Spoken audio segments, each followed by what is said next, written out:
My BoxyCharm for the month of July got here and I wanted to share with you all what I got. So let's take a look.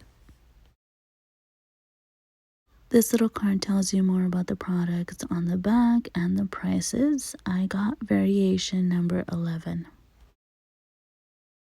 The first product I got is this makeup sponge set. This is from the brand M2U NYC. Next up from Mud Maskey, this is a vitamin infused eye serum. This product is from Dermalect. This is an outer crease retinol trifecta serum. Next up from Billion Dollar Brows, this is Brows on Point Micro Pencil. I like that it has the end where you can brush them.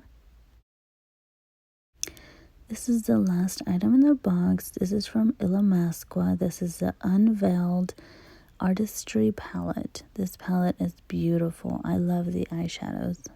Can't wait to use it. Here is everything I received for my base box. I really do like everything. Let me know if you guys received any similar products. Like, subscribe, and comment. It means the world. I'll see you guys in the next video.